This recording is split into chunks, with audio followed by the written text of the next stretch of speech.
नमस्कार दोस्तों।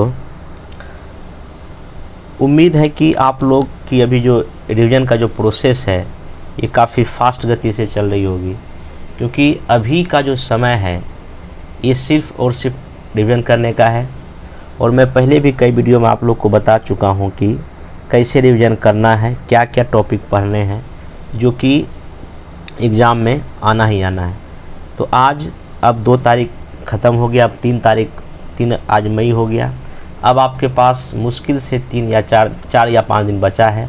अब यही अंतिम समय है कि जब आप अपने माइंड को, अपने मस्तिष्क को काफ़ी शांति ढंग से, शांत तरीके से सिर्फ आप पेज को पलटेंगे जो आप पढ़े हैं, चाहे लुसेंट पढ़े हों या घटना चक्र पढ़े या कुछ भी चीज़ पढ़े आप पिछले 6 महीने में, 5 महीने में।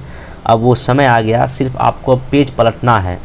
ज़्यादा अब दिमाग पे जोर देने से बेहतर ये है कि आप पेज पलटिए, इम्पोर्टेंट फैक्ट, इम्पोर्टेंट जो आपको कहीं भी इंफॉर्मेशन दिखे उससे गो थ्रू होइए काफ़ी फास्ट गति से। अब एक ही टॉपिक में अधिक देर मत दीजिए।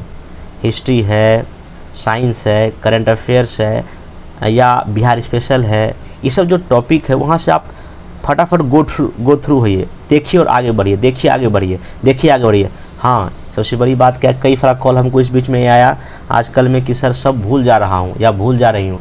तो ये सबके साथ है, जितने भी सीरियस कैंडिडेट हैं इस पूरे बीपीएससी के एग्ज़ाम को दे रहे हैं, सबके साथ डर है। लेकिन बस वही ना, डर नहीं बोलते, डर के आगे जीत है। बस वही आपको करना, ये डर कहीं ना, इस डर को आप लीजिए पॉजिटिव वे में। और 8 मई में 2 घंटा जो आप बैठिए एग्ज़ाम हॉल में, उसमें आपको बेहतर परफॉर्मेंस देना। देखिए आप क्या पढ़े हैं, क्या करे हैं, बस कोई मायने रखता, लेकिन आप उस 2 घंटे में क्या कर रहे हैं ये बहुत बड़ी बात है। क्योंकि 2 घंटे में होता है क्या, जो आप क्वेश्चन जान रहे हैं वो भी आप गलत कर दीजिएगा।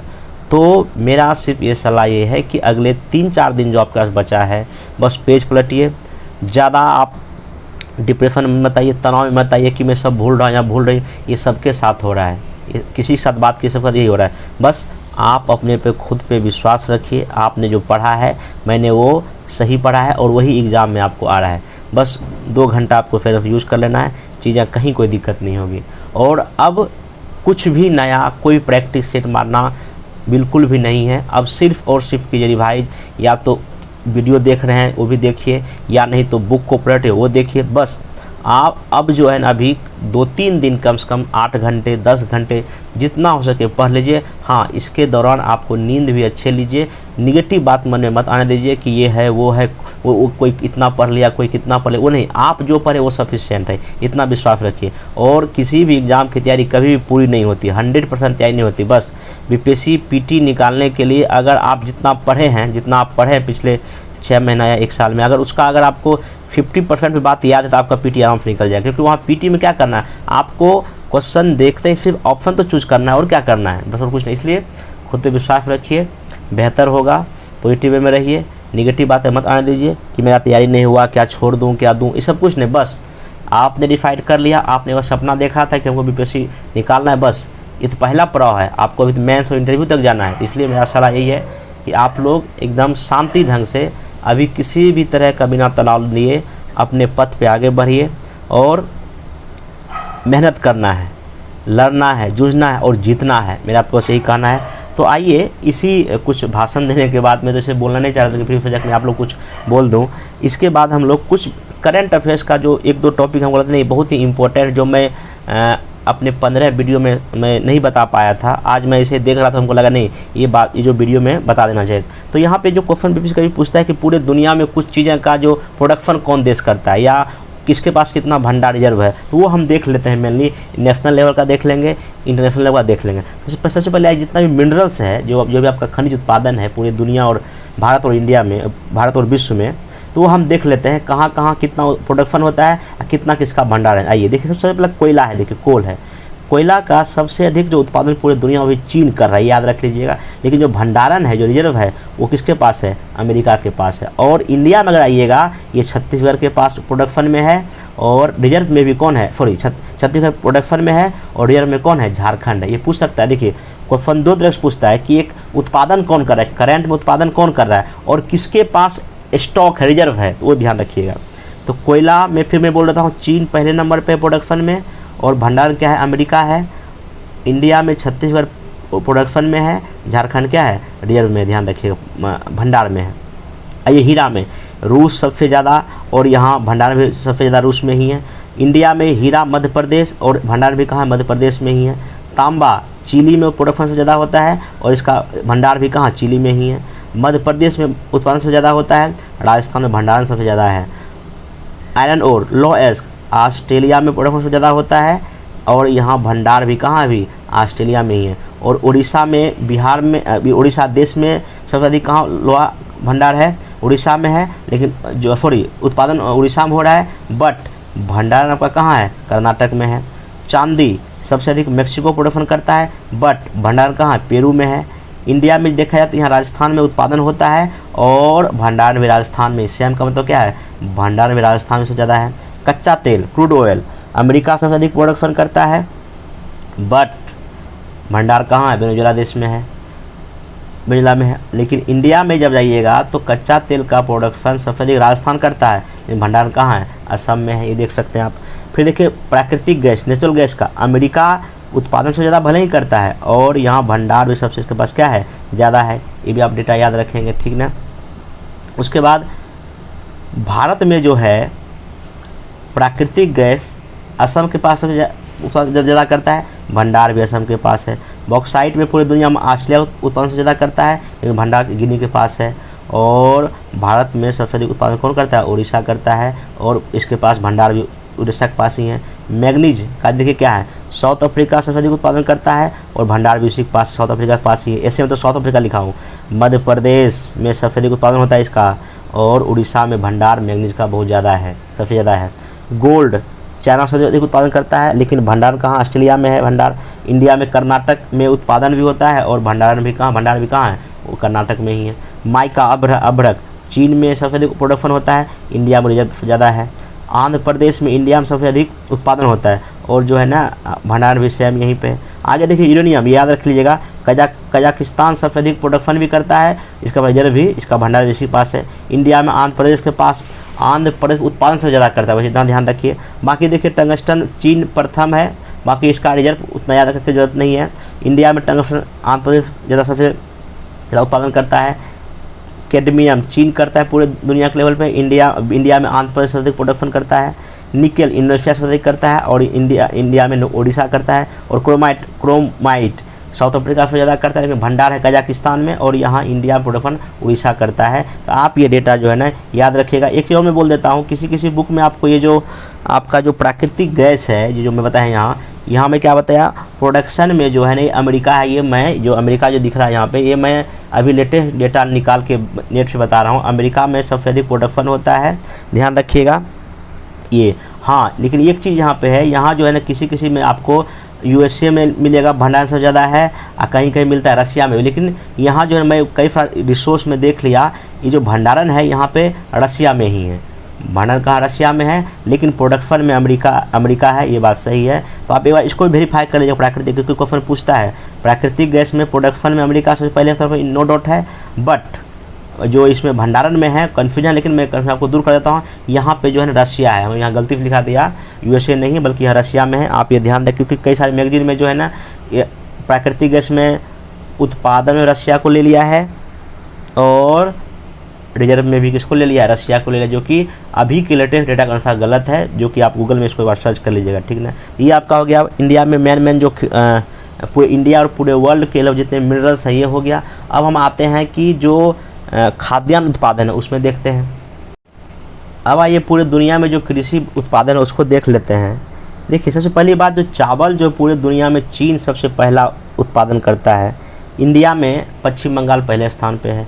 गेहूं या आलू चीन करता है पूरे दुनिया में और इंडिया में कौन है, उत्तर प्रदेश से आगे है। मक्का में अमेरिका है, यहाँ कौन है, कर्नाटक है। दलहन या दालहन इंडिया पहले स्थान पे है और मध्य प्रदेश इंडिया में पहले स्थान पे है। मूंगफली में चीन पूरे दुनिया में, इंडिया में गुजरात है। गन्ना में ब्राज़ील है पूरे दुनिया में, उत्तर प्रदेश कहाँ है आपका, भारत में है।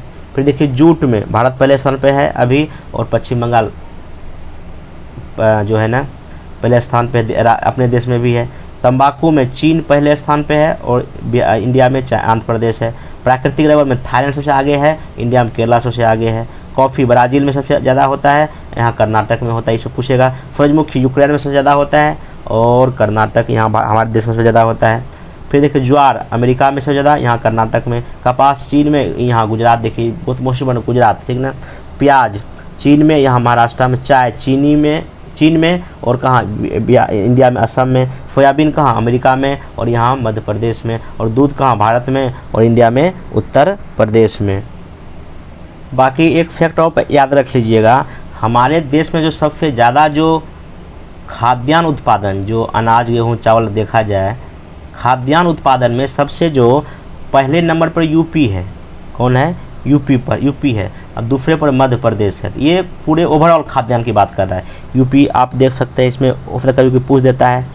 उसके बाद जो है ना और कुछ जो डेटा है, जैसे कि मान लीजिए कि इंडिया जो है, भारत जो है ना, पूरी दुनिया में आम में, अमरूद में, केला में, पपीता, नींबू, भिंडी, अदरक में जो है ना, इसमें आपका पहले स्थान पे है। हालांकि शायद नहीं पहले, लेकिन इतना जो आपको पता है इतना सफिशिएंट है। इसी में से क्वेश्चन पूछता है। देखिए अधिक याद करने के बाद आपको कन्फ्यूजन बढ़ जाएगा, इसलिए कम जो एग्ज़ाम में आता है उसी को पढ़िए, ताकि हम सही ढंग से एग्ज़ाम क्या कर सकें, बना सकें। अब आइए, हम जो 15 वीडियो बनाए थे उसमें हम जो सेंट्रल का जो बजट था उसको मैं कवर नहीं किया था, तो मैं सोचा क्यों नहीं जो सेंट्रल बजट है उसको भी और जो सेंट्रल सरकार की जो इकोनॉमिक सर्वे है उसको ही काफ़ी शॉर्ट में जो एग्ज़ाम में पूछ सकता है उसको कर लिया जाए। तो आइए हम जो मेन जो बजट का जो इस बार का जो था उसको हम लोग देख लेते हैं, फैक्ट या जो भी योजना स्कीम है उसको देख लेते हैं। आइए देखिए, सबसे पहला आपको ये पता होना चाहिए कि इस बार का जो बजट जो है ना पेश कौन की वित्त मंत्री निर्मला सीतारमण ने लगातार चौथी बार की है। 1 फरवरी 2022 को हुआ और ये पेपरलेस था। एक ऐसा था इसमें किसी भी हार्ड कॉपी का प्रयोग नहीं हुआ और इसमें जो है ना आपका हाँ, तो ये जो है ना पेपरलेस था, पहली बात ध्यान रखिएगा। उसके बाद देखिए इस बार का जो बजट का जो पूरा जो साइज़ या आकार है वो 39.45 लाख करोड़, ये याद रख लीजिएगा। तो देखिए ऐसे ही क्वेश्चन में अगर ई ऑप्शन मारना आपके लिए अच्छा, देखिए अगर एग्जैक्ट डेटा अगर याद रहेगा तभी आप ई ऑप्शन के साथ जा सकते हैं, अगर इसमें से कोई डेटा ना हो तो। इसलिए याद रखिए कितना था, 39.45 लाख करोड़, ठीक ना।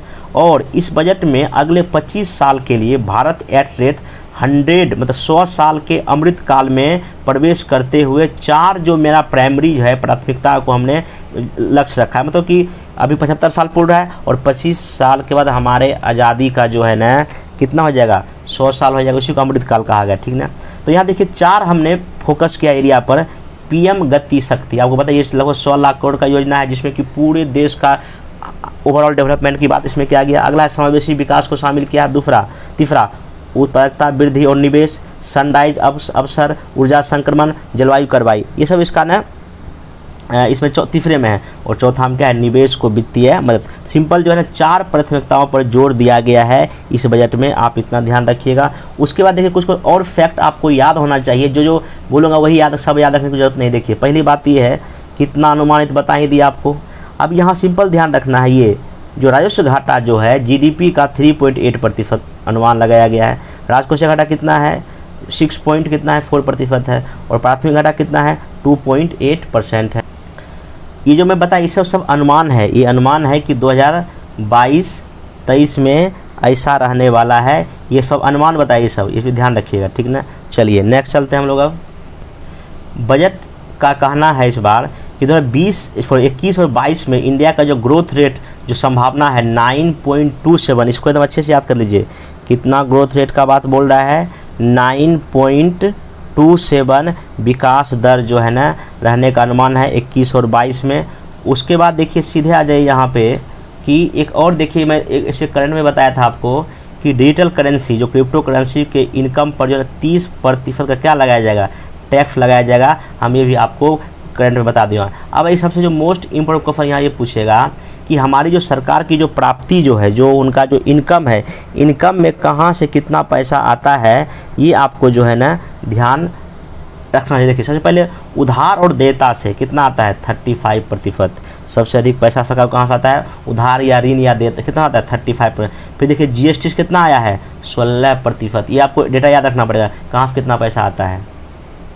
फिर देखिए निगम कर से, जिसको कॉर्पोरेट टैक्स बोलते हैं, 15%। इनकम टैक्स से भी 15%।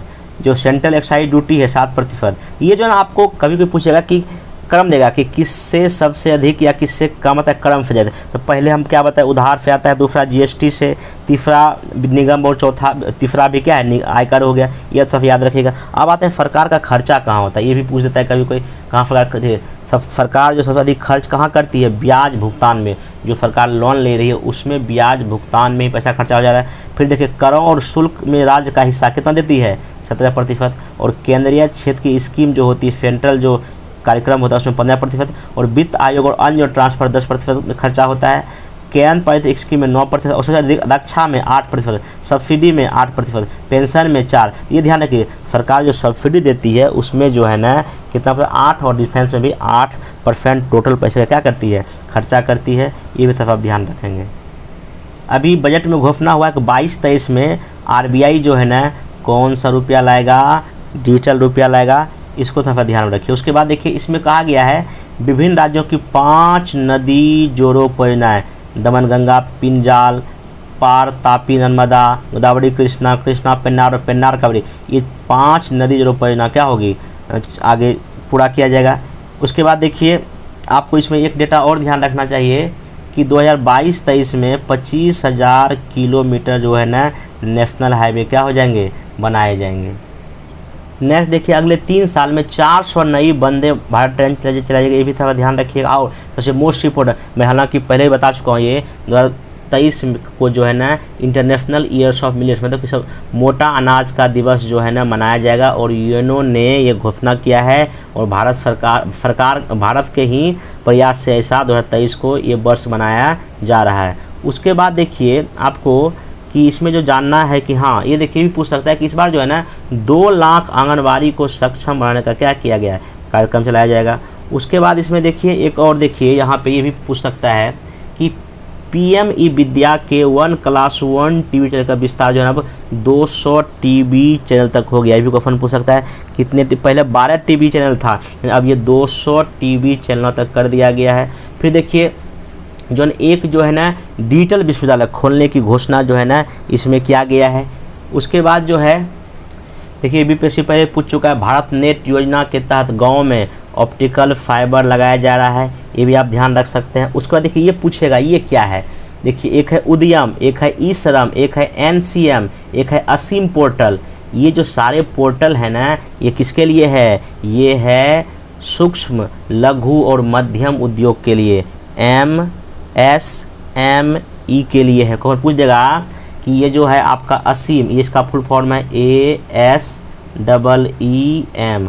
असीम पोर्टल किसके लिए है, NCM किसके लिए है, सॉरी NCS किसके लिए है, ई श्रम किसके लिए है, उद्यम किसके लिए, ये सब जो है ना AES जो MSME को लाभ पहुंचाने के लिए इस लोग को आपस में क्या किया जाएगा, जोड़ा जाएगा, ठीक है ना। फिर देखिए एक और ये पूछ सकता है कि ये जो है ये जो आपातकालीन क्रेडिट लाइन गारंटी योजना, इसका शॉर्ट में है क्या, ECLGS। इसका फुल फॉर्म ही कभी कभी पूछ देता है। आप देखिए इसका क्या फुल फॉर्म है, इंग्लिश में देखिए क्या होगा, emergency credit line guarantee scheme, ECLGS। इसका फुल फॉर्म पूछ देगा तो आप सिंपल ध्यान रखिए इसमें कितना 130 लाख जो है ना अतिरिक्त जो है ना कर्ज क्या का इसके तहत दिया जाएगा, ये ध्यान रखिएगा। उसके बाद देखिए और देखो इस योजना को मार्च 2023 तक क्या कर दिया गया, बढ़ा दिया गया। एक और देखिए एक और योजना है इसी के लिए लघु उद्योग के लिए, इसका जो है देखिए EGTMSE। अब देखिए ये क्या है, ये देखिए ये जो है ई के जगह यहाँ सी होगा, देखिए इसका जो फुल फॉर्म बोलता हूँ देखिए, सी मतलब क्रेडिट, जी मतलब गारंटी, टी मतलब ट्रस्ट, एम मतलब माइक्रो, एस मतलब स्मॉल और ई मतलब इंटरप्राइजेज। आप इसको लिख लीजिए, मैं फिर से बोल रहा हूँ, सी मतलब क्रेडिट, जी मतलब गारंटी, टी मतलब trust, four micro and small enterprises है। ये भी किसके लिए है, ये भी है MSME के लिए है, मतलब लघु उद्योग के लिए है, ये आप ध्यान में रख सकते हैं। उसके बाद देखिए एक और है जो कमर्शियल बैंकों के 75 जिलों में 75 जो है ना डिजिटल बैंक जो है ना खोला जाएगा, ये भी आप ध्यान रखिएगा। और एक देखिए इसी बजट में कहा गया था अंतर्राष्ट्रीय अधिकांश क्षेत्र के तहत विवादों को समय पर निपटाने के लिए अंतर्राष्ट्रीय मध्यस्थता केंद्र की क्या की जाएगी, स्थापना की जाएगी। और इसकी स्थापना जो है ना अहमदाबाद में जो है ना हो गया है। हालांकि अहमदाबाद में जो है ना समुद्री मध्यस्थता केंद्र स्थापित किया गया है, ये आप ध्यान में रखेंगे। अब देखिए इसी बात जो इकोनॉमिक जो सर्वे जो सेंट्रल सरकार के 21 और 22 उसको भी हम देख लेते हैं।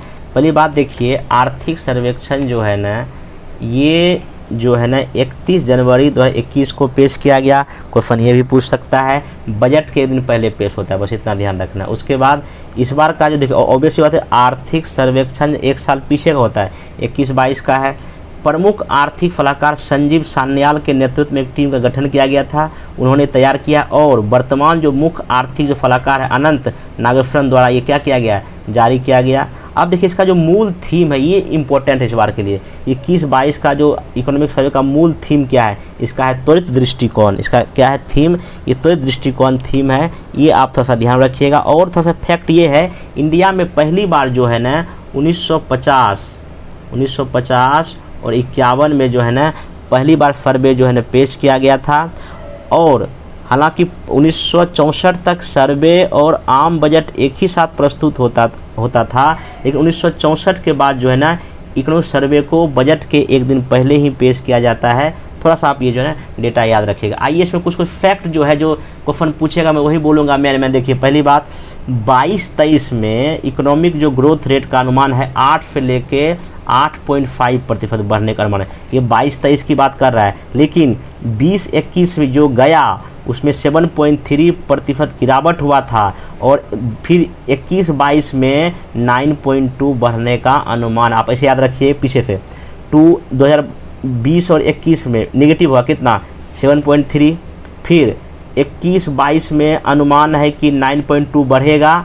और 22-23 में क्या है 8 से लेके 8.5% जो है ना बढ़ने का अग्रिम अनुमान लगाया गया। देखिए ये और ये जो है ना आपका अग्रिम है और ये आपका वास्तविक में हो चुका है। आप इसमें याद रखिए तीनों, क्योंकि ऐसे डेटा को जब तक आप याद नहीं रखिएगा तो ई ऑप्शन वाले क्वेश्चन कैसे बनेगा, इसको याद रखिएगा। और देखिए कृषि क्षेत्र में 3.9 वृद्धि की संभावना है, उद्योग में 11.9 का, सर्विस सेक्टर में 8.2 का, इतना ध्यान रखें। और ये बजट में कहा भी गया अगले 3 साल तक दुनिया की सबसे तेज उभरती अर्थव्यवस्था ये बनी रहेगी, ये ध्यान रखिएगा। उसको देखिए एक और डेटा यहाँ पे देखिए मोस्ट इंपॉर्टेंट डेटा है कि नवंबर 2021 के अंत तक चीन, जापान, ब्रिटेन के बाद भारत चौथा सबसे अधिक विदेशी मुद्रा वाला क्या था, देश था। ये भी जो है ना एग्ज़ाम में पूछ देता है। और एक डेटा आप और जोड़ लीजिए इसमें कि ये तो नवंबर 2021 तक का डेटा है, लेकिन लेटेस्ट डेटा है 31 दिसंबर 2021 तक जो है ना भारत के पास 634 बिलियन अमेरिकी डॉलर जो है ना विदेशी मुद्रा भंडार था। क्वेश्चन एक बार भी पूछा है कि इंडिया के पास कितना विदेशी मुद्रा भंडार है, डेट भी दिया था। हम आपको क्या बता रहे हैं 31 दिसंबर 2021 तक में इंडिया के पास 634 बिलियन डॉलर जो है ना मुद्रा भंडार था। आप इसको थोड़ा सा ये डेटा जो है ना याद रख लीजिए। कुछ फैक्ट और देख लेते हैं। इंडिया में जो FDI फॉरेन डायरेक्ट इन्वेस्टमेंट जो आता है सबसे अधिक सिंगापुर पहले स्थान पे है, सिंगापुर से आता है। और सेकेंड और कौन है, अमेरिका से आता है। निर्यात जो हम करते हैं टोटल जो चीज़ें हैं वो अमेरिका को सबसे ज़्यादा करते हैं। और आयात किससे करते हैं हम लोग, चीन से करते हैं। और ध्यान रखिएगा निर्यात जो हम सबसे अधिक कोई वस्तु अगर जो करते हैं उसका नाम है पेट्रोलियम प्रोडक्ट, पेट्रोल उत्पाद करते हैं। और जो खरीदते किसी देश से उसका नाम क्या है, कच्चा पेट्रोल। ये पहले नंबर दोनों है। बेचते हम क्या हैं, एक्सपोर्ट क्या करते हैं, पेट्रोलियम उत्पाद। और इंपोर्ट क्या करते हैं, कच्चा पेट्रोलियम। ये आप ध्यान रखिएगा, ये क्वेश्चन पूछता है। आइए देखते कुछ और करंट देख लेते हैं। हालांकि इसको मैं पहले बता दें, फिर भी ये स्पीडी में दिया, मैं एक ही जगह मैं इसको दिखा देता हूँ। महासचिव यूएनओ के कौन है, एंटोनियो गुतरेस, पुर्तगाल के, ध्यान रखिएगा। उप महासचिव कौन है यूएनओ के, एमिना जे मोहम्मद, नाइजीरिया की है। और जो 76 नंबर का जब जो बैठक हुआ था यूएनओ महासभा का, उसके अध्यक्ष कौन थे, अब्दुल्ला शाहिद। ये आपके ये मालदीव के थे, मैं पहले बता चुका हूँ इसको। उसके बाद देखिए कुछ और जो है, वर्ल्ड बैंक का जो अध्यक्ष 13वें नंबर का कौन है, डेविड मलपास, अमेरिका के हैं। गुटनिरपेक्ष या नैम का कौन है, इल्हाम एलिवे। फिर देखिए प्रबंधक निदेशक IMF के कौन है? क्रिस्टिना जारएवा, ये बता दिया, बुल्गारिया की है, ठीक ना। WTO का महानिदेशक कौन है? नागोजी ओकोंजो-इवेला, ये भी बता दिया हमें, ये भी देख लीजिएगा, ठीक ना। उसके बाद देखिए अनटार्ड का जो महासचिव कौन है? रेबेका ग्रिम्स, स्पेन, ये ध्यान रखिएगा। महानिदेशक यूनेस्को कौन है? आंद्रे अजोले, ये ध्यान रखिएगा। उसके बाद देखिए एक और देख लीजिए यहाँ पे यूनिसेफ की कौन है? कैथरीन रसेल है, ठीक। फिर देखिए WHO का महानिदेशक कौन है? टेड्रोस धानानोम है।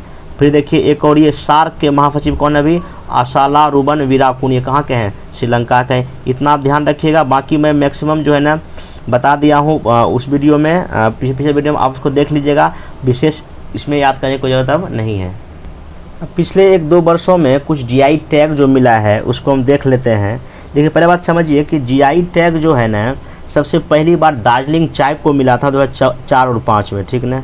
और इस जब जो GI टैग का जब रजिस्ट्रेशन हो जाता है 10 साल के लिए मान्यता प्राप्त ये होता है। अब आइए सबसे पहले देख लेते हैं, ये सिराक, खोंग, हाथी मिर्च, तमिलोंग, संतरा कहाँ का है? मणिपुर का है। देखिए सब याद नहीं रखना, मैं जो बोलता हूँ वही याद रखिए। एक है टेराकोटा, कहाँ? गोरखपुर उत्तर प्रदेश का है। फिर देखिए एक कट्टू यट्टू आम केरला का, ये पूछ सकता है। फिर देखिए एक है नरसिंह पेटोई नाग स्पर्म, ये क्या है? वाद्यतन है, तमिलनाडु का है। फिर देखिए ये जो है ना, ये देखिए यहाँ पे ये पूछ सकता है। वाडा कोलम चावल, सफ़ेद प्याज कहाँ का है? मिजोरम का है, ठीक ना। फिर देखिए खाजे या हरमल मिर्च या मिंडोली केरला कहाँ का? गोवा का है। फिर देखिए यहाँ पे हाँ ये जो आपका हाँ ये देखिए ये जो है चंपा चप्पल, ये कहाँ का? हिमाचल प्रदेश का। इसमें इंपॉर्टेंट लग रहा है हमको, बाकी तो पूछने का कुछ भी पूछ सकता है, लेकिन इतना आप ध्यान रखिए। बाकी देखिए एक और है यहाँ पे सोयत मेहंदी, कहाँ? राजस्थान का है, ये पूछ सकता है। फिर देखिए यहाँ पे ये पूछ सकता है कि ये अरेबिका क्या है? ये कॉफ़ी का किस्म है, आंध्र प्रदेश और कहाँ? उड़ीसा का है।